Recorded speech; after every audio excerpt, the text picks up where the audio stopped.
All right, we have a new chapter of Heterogeneous Linguistics, this wonderful, wonderful series about learning the language of monsters. I highly recommend it to anyone who's a friend of like a fan of dungeon meshi or just fantasy stories with like fully wonderfully realized worlds in general. It's so cool. I can't get over how well done this manga is.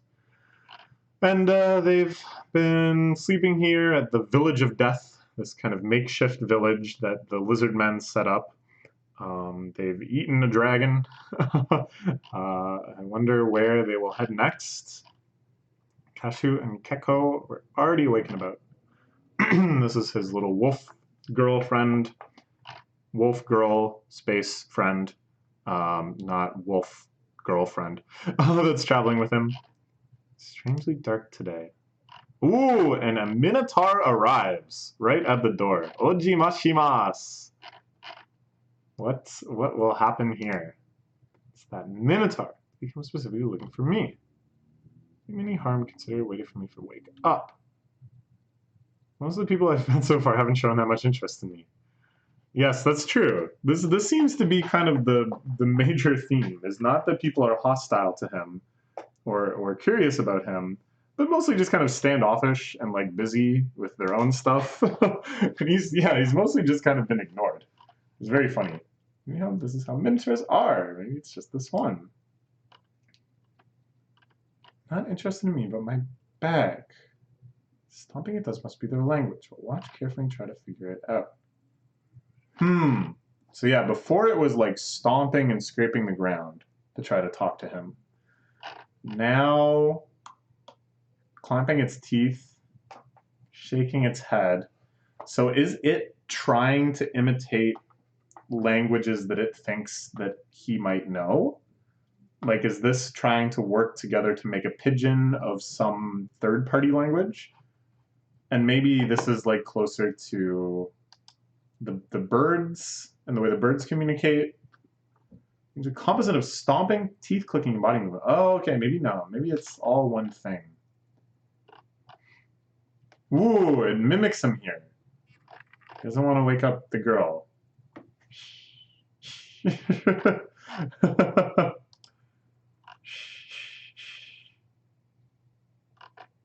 Could be searching for a way to communicate. Ah, yes. That's what I think, yeah. Werewolf is one that it can't speak.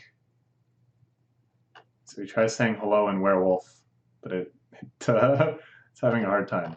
Yeah, so I think the clicking and head shaking were attempts to speak some different language. And now it's showing, like, I'm really eager. Like, is this how you talk? How cute. How cute. It wants to learn. It's just like him. The perfect time. They might not know how to speak with it. So it's making more weird noises. They seem shocked. I'm seeing their name.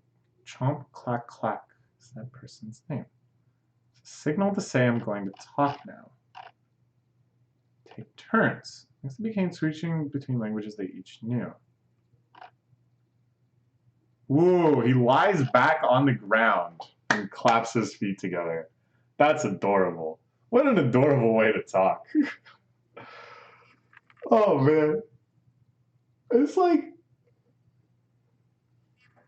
it's pretty interesting to think that there could be things that talk like this. You know? There's nothing that says this is the only way to talk with our mouths, with our vocal cords, making those sorts of sounds. Can communicate in so many different ways. Appeared to suddenly settle on some unknown spoken language, basis of which was an unintelligible sound used when they spoke werewolf. So you can see here that it's mostly entirely blacked out, but then there's these little textured spots, which is like a sound that he recognizes. And he can't put that sound into words, but he can at least consistently find it. I love it. I love it. It's like a little puzzle within the manga to try to figure out kind of these moments of consistency and these patterns alongside the protagonist. Oh, isn't that cool? Isn't that cool? So relieved that someone was able to speak with it. Suzuki can't. feels like he's not going to get that far. Together, they're shouting something. Seems like there might be a bit of a confrontation, a fight.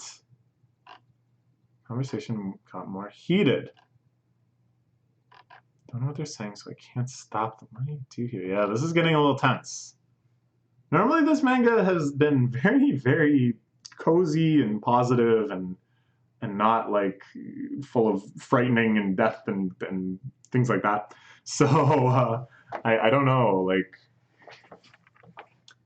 I don't know if I was thinking before when I was talking about kind of the puzzle of this series, like will there come a time where there's actually like a crisis and we will be able to try to work out the machinations of how he's able to talk his way out of something or something like that. I was like, no, maybe that's not like really the point of the series. Because, not that many bad things have been happening. It's been pretty pleasant so far. But I don't know. Now they're fighting. Bleh. Sticks out his tongue.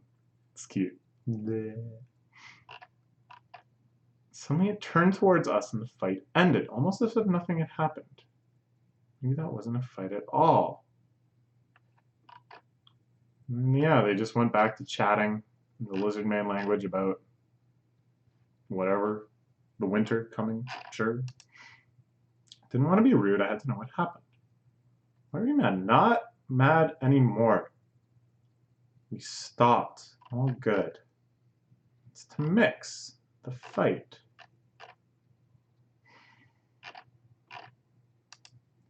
To mix, to fight. When you think of fighting, you think of clashing or countering, which gives an image of things that don't mix. If you can do it, you say arf to mixing. If you can't, you say n to mixing. Go from woof to arf. I mean, you can't mix. It's hard to explain. I misinterpreted the fight, though. So what is going on? What did they do? What kind of relationship did they have? Suzuki turned and the conversation continued. Rapidly shaking and nodding their heads, they managed to communicate using harpy body language. It was their native language. Aww, this is so cute. They're just hanging out on the military's belly. Pumph. Universal sound effect of something soft. Pumph. At some point, the three of them had decided to head toward Tatsu. Already planning on going north, so we decided to go with them. So I'm talking to Goku. Goku, this is the dragon. And my parent will stay here with Dead End. They said, stay by them when they die. Some sort of unique name that dragons use.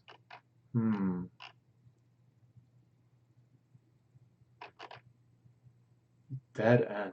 So that's what they call the knowing water, the slime that hangs out with them.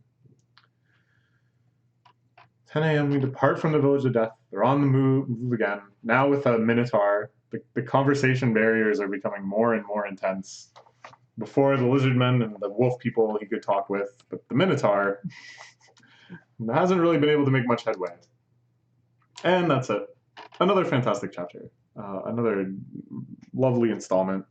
As I said, it's like hard for me to know kind of the tonal direction of this series. We've got over a volume now of pretty much just nice things happening, not really that much conflict or danger. So I don't know. I don't know if it's eventually going to escalate into something like that. I almost hope that it doesn't. I kind of like the idea of it just sort of staying this nice, cozy, peaceful series. But then at the same time, something like Dungeon Meshi at the beginning, even though there was, of course, the kind of motivating crisis, it did have this sort of laid-back appeal in the way that a more substantive, high-stakes saga emerged from that was awesome as well. So, I think this series has the same sort of potential. A lot to like about it. A lot to love about it. A great time. Yeah, check it out. I'm sure I don't need to tell many of you. I think it's picking up in popularity, which is sweet. Okay, that's all for now. Bye-bye.